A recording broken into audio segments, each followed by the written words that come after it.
காலத்துக்கு முன்பு பேரரசரான அக்பர் ஆட்சியில மக்கள் எல்லாரும் சந்தோஷமா வாழ்ந்து வந்தாங்க. ஆனா கடின உழைப்பாளியான ஏழை விவசாயியும் வாழ்ந்து வந்தான். செழிப்பான பயிர்களை வளர்க்க வேணும்னு கனவு இருந்தது. தனது வயல்களுக்கு கிணறு வாங்க அவர் சம்பாதித்த ஒவ்வொரு நாணயத்தையும் சேமிச்சான். இந்த ஊர்ல பேராசையும் வஞ்சகமும் நிறைஞ்சு இருந்தது.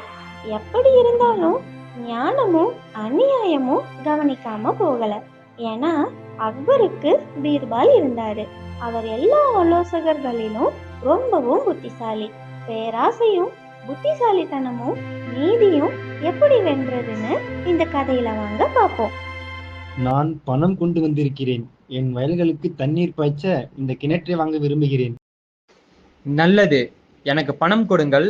இனி கிணறு உங்களுடையது. வறண்ட கிணற்றை எப்படி உபயோகிக்கிறான்னு பார்ப்போம். விவசாயி சந்தோஷமா வீட்டுக்கு போனான். அடுத்த நாள் காலையில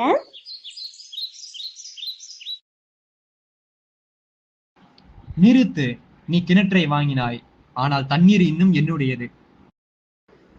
ஆனால் தண்ணீர் இல்லாமல் கிணற்றை எப்படி பயன்படுத்த முடியும்? நான் உனக்கு நியாயமான சம்பளம் கொடுத்தேன் அல்லவா? அது என் பிரச்சனை இல்லை. விவசாயி அவன் சொன்னதை கேட்டு மனம் உடைஞ்சி தலை குனிஞ்சபடி வாளிய காலியா எடுத்துட்டு போனான். நியாயம் கேட்கறதுக்காக அரசவைக்கு போனான். அரசே, நான் கிணற்றுக்கு பணம் செலுத்தினேன். ஆனால் இப்போது தண்ணீரை பயன்படுத்த எனக்கு தடை விதிக்கப்பட்டுள்ளது. பீர்பல், இந்த விஷயத்தை பாருங்கள். விவசாயிக்கு உதவுங்கள். உங்கள் விருப்பப்படி செய்கிறேன் மன்னா. உங்கள் தரப்பை கேட்டேன். நீங்கள் கிணற்றை மட்டுமே விற்றீர்கள், தண்ணீரை விற்கவில்லை என்பது உண்மையா? அப்படியா? கிணறு அவருடையது, ஆனால் தண்ணீர் என்னுடையது தானே. ரொம்ப சரி. கிணறு விவசாயிக்கு சொந்தமானது என்பதாலும் தண்ணீர் உங்களுடையது என்பதாலும் நீங்கள் உடனடியாக உங்கள் தண்ணீரை அனைத்தையும் அகற்ற வேண்டும். அல்லது உங்கள் தண்ணீரை அவரது சொத்தில் சேமித்து வைக்க வாடகை செலுத்துங்கள்.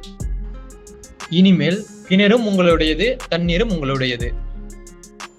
மிகவும் நன்றி. விவசாயி இப்போ சந்தோஷமா கிணத்துல தண்ணி எடுத்துட்டு இருந்தான். மற்றவர்களை ஏமாற்ற முயற்சிப்பவர்கள் இறுதியில் விலையை கொடுப்பார்கள். உன்னுடைய புத்திசாலித்தனத்துக்கும் அறிவுக்கும் என்னுடைய பாராட்டுகள். பீர்பாலுக்கு அரசவையில இருக்க எல்லாரும் கை தட்டுனாங்க. விவசாயி சந்தோஷமா வீடு திரும்பினான். ஓகே குட்டீஸ், உங்களுக்கு இந்த கதை பிடிச்சிருந்தா லைக் பண்ணுங்க, ஷேர் பண்ணுங்க, மறக்காம சப்ஸ்கிரைப் பண்ணிக்கோங்க.